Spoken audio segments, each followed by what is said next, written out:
Well, good morning and welcome to our live video here at Concordia Technology Solutions. Thanks for tuning in and joining us. We are, I think, good to go. We've been having some technical difficulties, but we found a way around it. It just seems to always be the case when we talk with Bill Johnson. I think he's the most tech savvy of our group, so technology has to fight back, but that's all right. So today we're going to be talking about a topic that's not as much about technology, but how we can avoid some of the pitfalls that come with technology that might seem like a really good idea without thinking about the people consequences that come with that. So I probably didn't do a good job of explaining that. The topic for today is following up with visitors without seeming creepy. So let's see if we've got Bill here. Bill, are you there? Yeah, sure am, Peter. Thanks for having me on. Oh, fantastic. I'm glad you're here. Thanks for putting up with our technical difficulties. But I think we're in good shape now. And it's always a pleasure to have you. And like I've said before, your topics always just intrigue me and lead to a lot of different questions. This is not so much of a deep dive into new technology or the theological implications of it, but really in that human connection and thinking about these things from a different point of view as we have one goal and then sometimes could fall off the end to the other side of things. So before I go too far, I should properly introduce you as the Director of Educational Technology at Concordia Theological Seminary in Fort Wayne, Indiana. And Bill, I think you've been blogging for us for about 3 years now at this point. Wow, has it been that long? I think so. I think it was late Man. 2015. So maybe not All quite right, 3 yeah, years. kind of cool. Yeah, almost. So, what I love about your posts is that it's always a variety of topics. You just bring a diverse background of information to this. So, thank you for writing about this topic of assimilation and how that can be done properly in the church. But that word assimilation may not be as familiar with everybody. I know in certain circles it's very common, but let's start off by talking about assimilation and what it is. Can you just give us a brief explanation of what assimilation is supposed to be, and then we'll get into what it's not?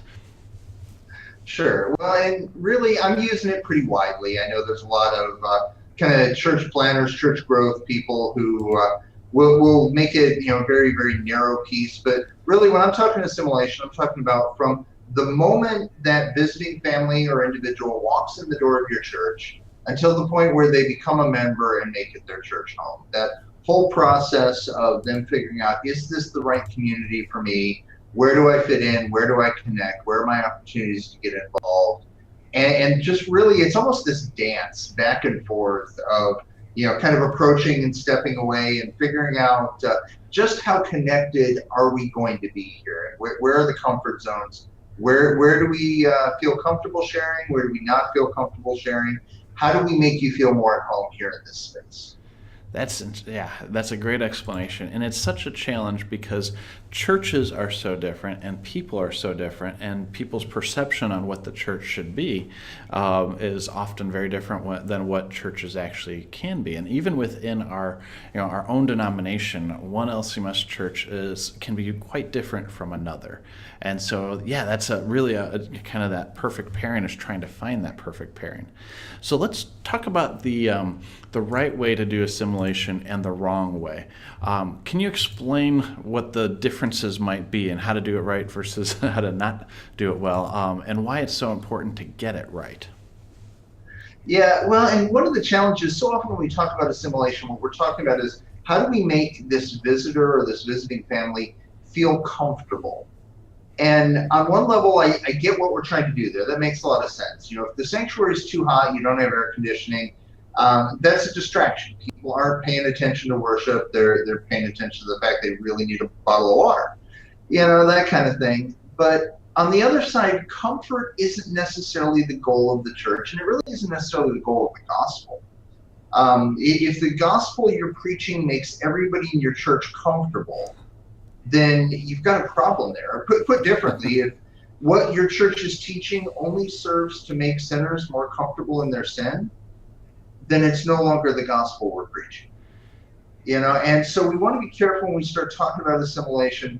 The overall goal is not to make people more comfortable.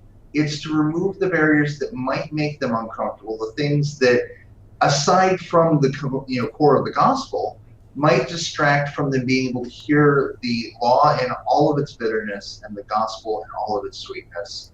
And any of those barriers that we can get out of the way, that's where we want to be. That's excellent. Well, that leads to those two competing objectives. That idea of welcoming new people into the church, but correctly presenting the gospel, not watering it down into a way that might attract more people because it's not the true gospel. And I think about the verse where it's the what the itching ears want to hear.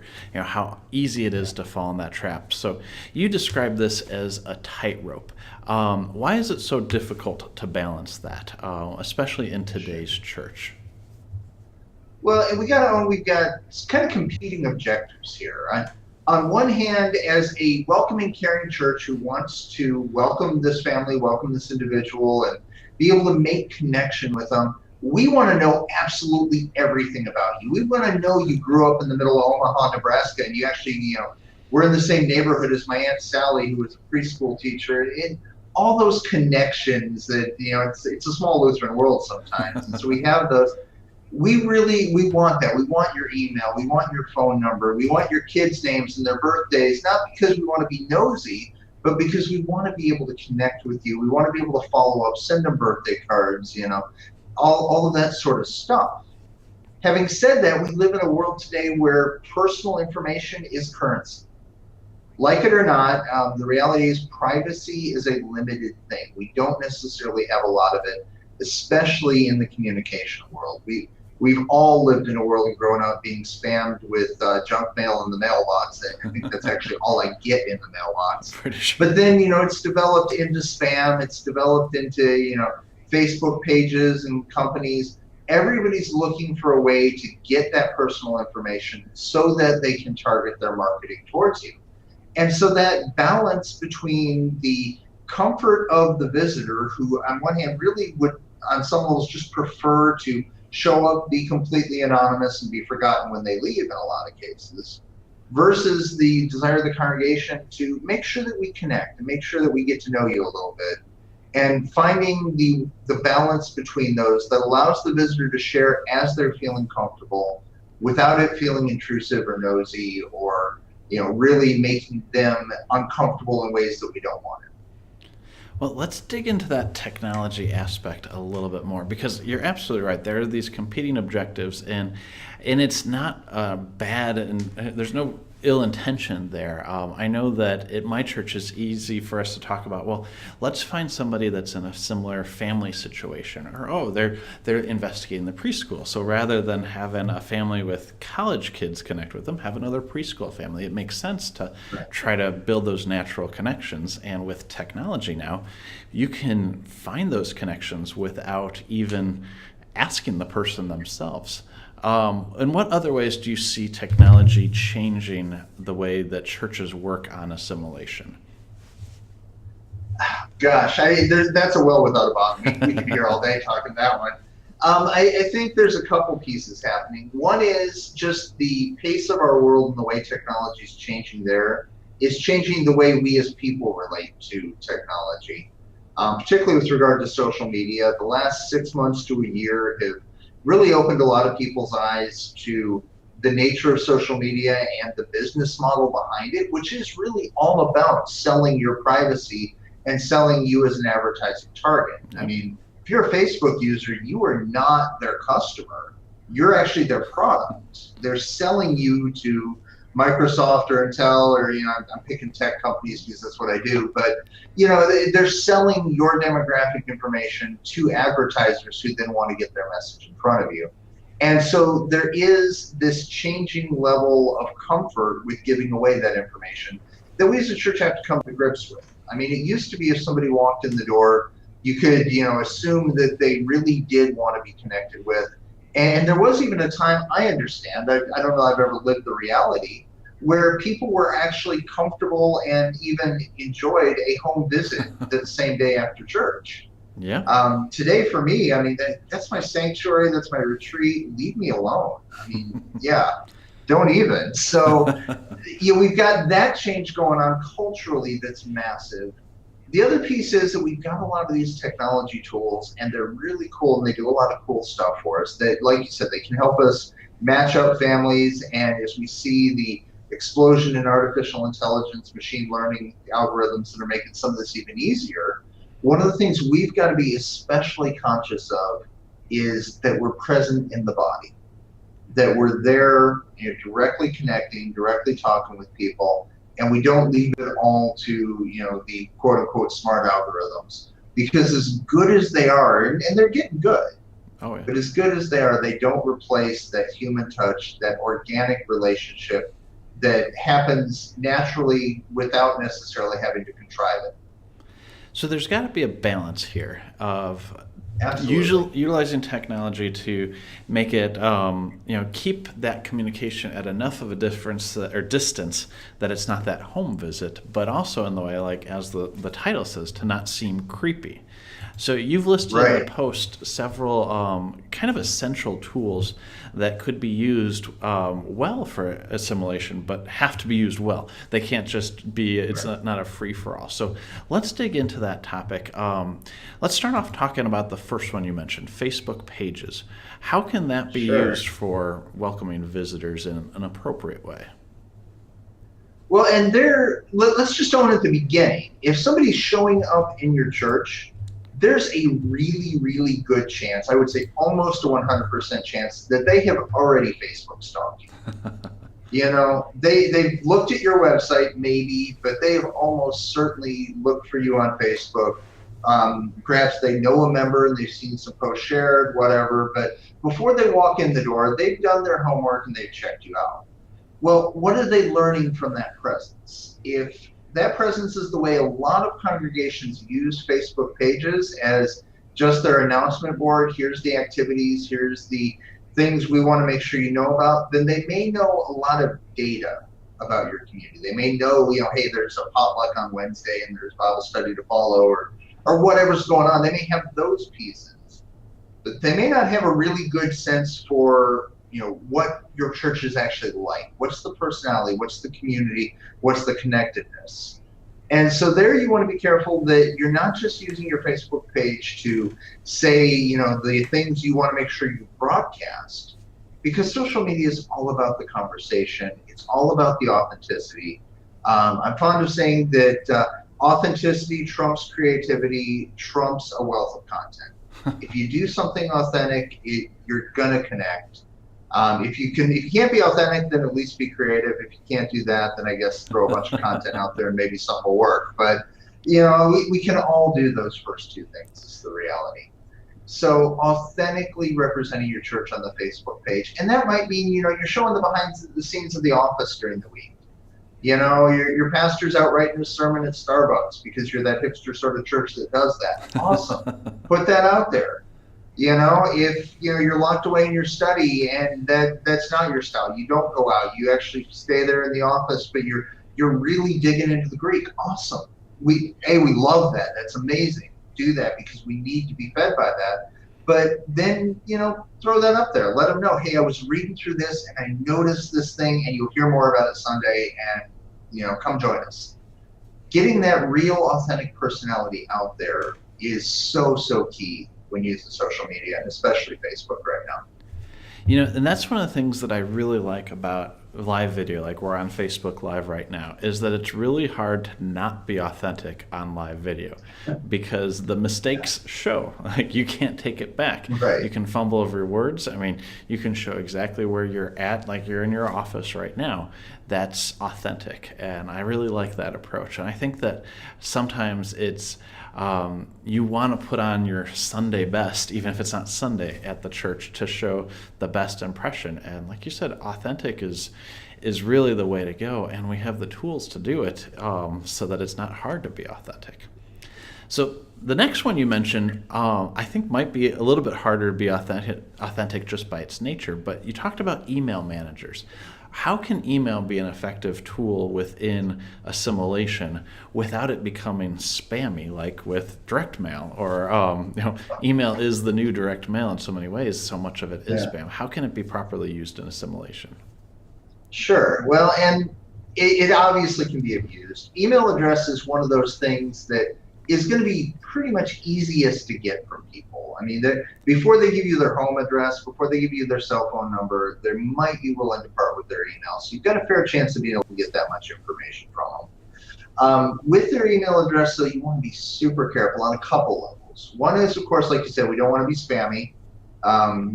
If you send me 3 emails in the first day, we're done here, and please unsubscribe. Forget it. I don't have time for that much noise in my life. I've already got too much communication coming in. Right. I need it to be short, to the point, focused, help me understand my world more effectively, not, just barrage me with information. I already have information. The other thing that we got to remember when using email is that we have a lot of legal concerns there. Particularly in the United States, we have our canned spam laws. If you have any interaction with anybody in Europe, then you've got the GDPR to consider and some of those things. Most of our congregations don't, so that's fine. However, Canada has some similar laws, both on the books and forthcoming. So you got to take the time to be aware of that. Having a good mail manager system, something like MailChimp or Constant Contact, there's a bunch out there. You can look at the reviews, but having that in place lets you then, have their systems in place to deal with those legal issues. But it also will allow you to set up what they'll often call a welcome series. And that's just super, super short series of emails over the course of the first week, 2 weeks after somebody visits your church. And what you want to do with that is you want to immediately recognize and connect, hey, you gave us your email address because you were here visiting with us, and we're so glad you were here. We appreciate your presence, and your presence mattered. And stop there. Don't ask for anything. Don't, try to get them to sign up. Don't ask them to marry you. We're not into commitment here. We're just laying out, hey, thanks for coming. A few days later, 3, 4, 5 days down the road, send out a follow-up email that's, hey, we hope you enjoyed your visit. Hope you'll be back.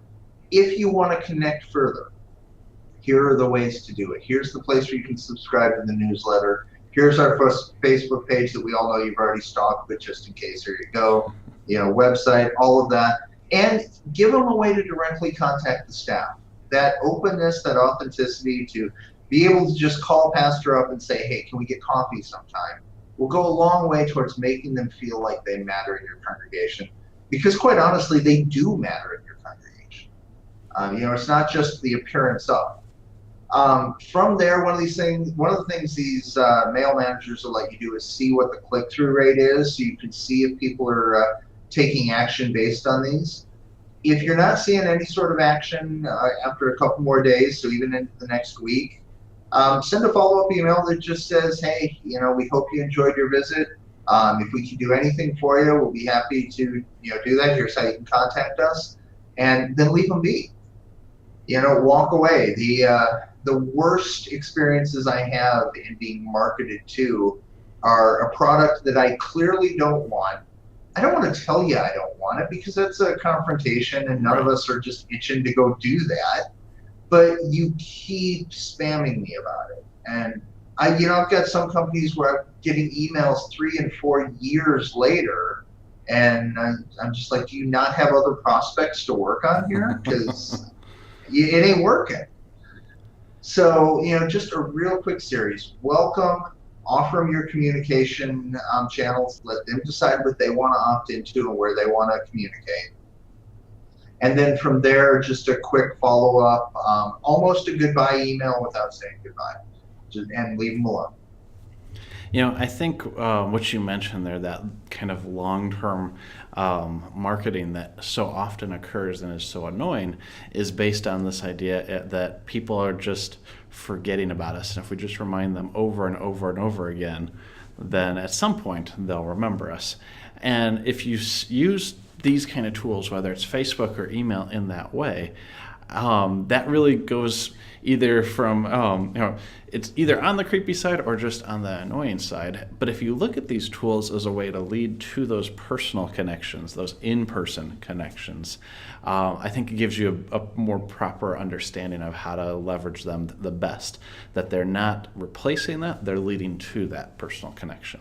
Would you agree with that? Yeah, absolutely. It's a great way to look at it. what we want to do is we want to have structures in place so nobody does fall through the cracks. We don't want anybody walking in the door of our church wanting to connect, looking to communicate and really hear the gospel and find a church home, and just being ignored. I mean, that's sort of the worst case scenario right there. I would rather overconnect than underconnect. But, it's that balance and that tightrope that we've been talking about. Well, and that leads very nicely into the third and final tool that you suggest. And the phrase you use, which you do clarify, is CRM, which I know can be confusing for people outside of the marketing or sales world. But tell us a little bit about what a CRM is and what the church equivalent is and how that can be used in assimilation so as to not forget people or not miss out on the opportunity to connect. Sure. In the marketing sales world, the CRM is a customer relationship manager. The church terminology equivalent, I think, is probably church management software or something similar to that. And really what we're looking for here on the church side of it, the church is not necessarily a business. There are some things that operate in a business-like way, but that we're not out to sell you a product. We're not worried about the bottom line and making a profit or a quarterly income or that kind of thing.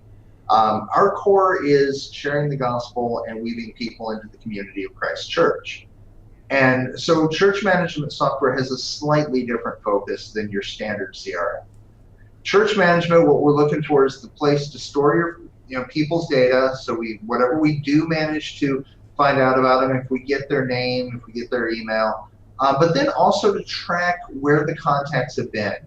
If they've been visiting regularly for 6 years and nobody actually knows what their last name is, maybe it's time to take a step into that relationship a little bit and find out a little bit more about them. Take them out for coffee, whatever that looks like. That's the very, high touch, high personal kind of connections we're looking to make. But also then to be able to look and say, hey, we've been calling this person for 3 months and nobody's responded. Or this person's been a long-term member and they haven't showed up in worship for a month. Let's check on what's going on here. Does anybody know what's happening? Church management software really helps you do all of that. And if you're a super small church, then maybe that happens organically.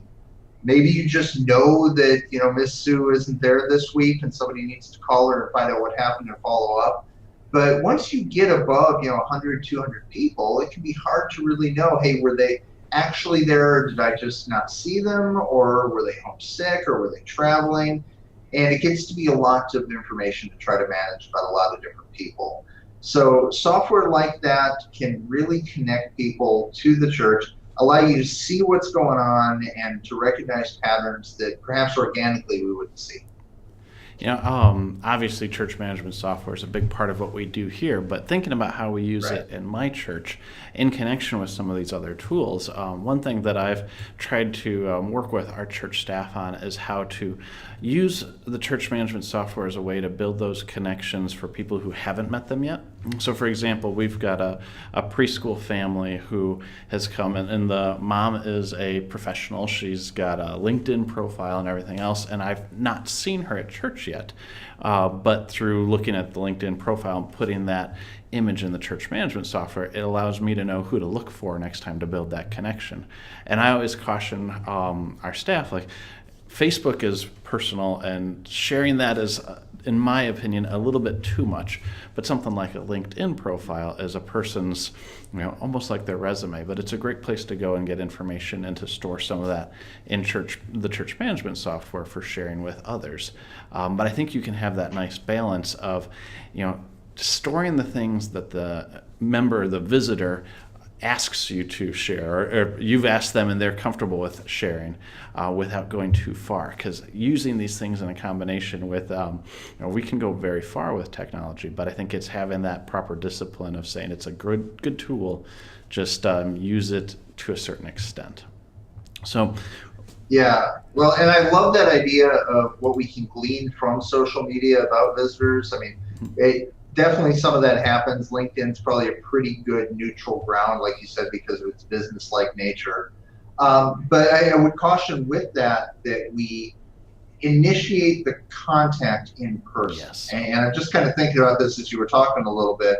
The random social media message out of the blue from the church you haven't visited yet or that Oh, your yeah. family went to, and now I've looked you up. We want to be super careful with that because it feels creepy. I Yeah. mean, let's just call it what it Yeah. is. And so, using that information to, maximize our connections when we meet each other in person, brilliant. Using it before then to try to artificially create connections, less helpful. Oh, absolutely. I agree. And there are better ways to utilize technology to connect with the people who you haven't connected with in the past. Things like Facebook ads that are targeted on demographics, inviting to a public event, as opposed to messaging where it just goes back into that knocking on people's door kind of idea. Well, we're almost out of Yeah. time, but I wanted to ask if you had any final thoughts on this topic, any additional words of wisdom to share with our audience today as they try to avoid the creepiness factor, but still leverage technology for following up with visitors. Well, I think I go back to the core principle of just being who you are and cultivating a church family that is already connected and naturally seeks to extend those connections, those relationships. If you're operating from that place, then you're probably going to have a few missteps along the way because we're human and we all do. But by and large, people are going to sense the motives behind that. If you're just out to maximize the numbers, if this isn't about genuine community, it's just about another notch in the belt or a mark on the wall, people are going to sense that too. And so, really authentically being interested in the people who come to visit you, and especially in how do we connect with them and how do we begin to meet the needs of our community around us, the place where God has put us to serve and to be His hands and feet into the community. That's really where we as a church want to be. Great. Well, Bill, thanks again for joining me, and thanks for providing your insight on this. We'll be posting the blog link in the comments if we haven't already, and I encourage you to take a look at that and share your thoughts on the blog in comments or on this video as well.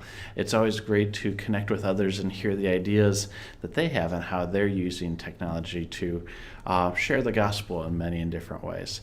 So next week we're going to be talking with Andrew Osborne about how to best leverage volunteers through a variety of means. Assimilation is a perfect example of where it can be a lot of work, and it can be done very well if you utilize other people in the congregation, and people are very willing to do that kind of thing. So it'll be an interesting discussion with him. I hope you can join us. That'll be next Thursday at 11:30. All right, it looks like we do have a question. So, Bill, while you're still on there, let me read Sure. this. It says, let's see, why do Lutherans think evangelism always starts when people walk in the door? Why is knocking on their door such an alien concept? That's an interesting topic. I'd love to hear your thoughts on it. I can share a few as well, but any thoughts on that? Sure. Especially for us as Lutherans, it's not necessarily part of our, I don't know, common practices, I guess you would say. Yeah, absolutely. And I get what the questioner is getting at. I mean, the core of this, I think, is this idea that you're right. Evangelism isn't about, we build a building and we sort of hope people show up. I absolutely 100% agree. Evangelism is being sent out to share the good news, the evangelion, the gospel good news. At the same time, we also have to be aware the culture has changed. Where it used to be acceptable to go knocking on people's door and to be in their home, and that the home was very much a social space for a lot of generations, especially Gen Xers, millennials, and Gen Y, Gen Z, whatever we're going to call them at this point. They haven't really settled into a name. But for that whole, 40, 50, 60, 50, 60 under, let's go that line. You're dealing with a world where home is not social space, it's sanctuary. If we want social space, we go out to Applebee's or we hit Starbucks, hit the coffee house, and we sit in neutral ground and we communicate there. So if we're talking about, evangelism, there's an entire another hour's discussion here. But it does mean going out into the community. But it means going out into the community, not necessarily invading people's homes and making them feel uncomfortable there. It's connecting with them out where we are. And it's one of those things as long as we're talking about the creepy factor there, we've got to be super careful with. because your evangelism program that I so often see that is really dedicated to contriving the circumstances to create this spiritual conversation is often destined to fail because it's so artificial.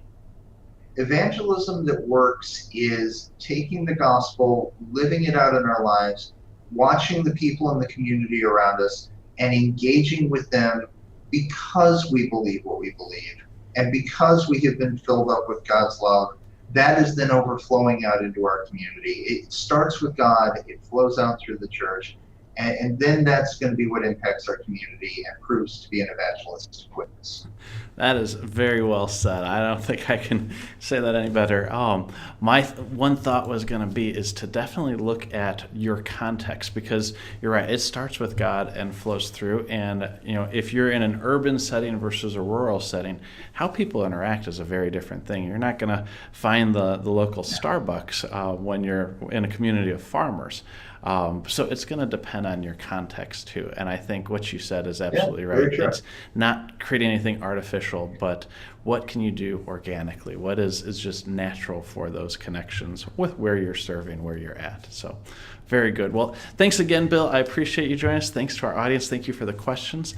And we'll be back next week, Thursday at 11:30 Central with another great topic. Have a great week.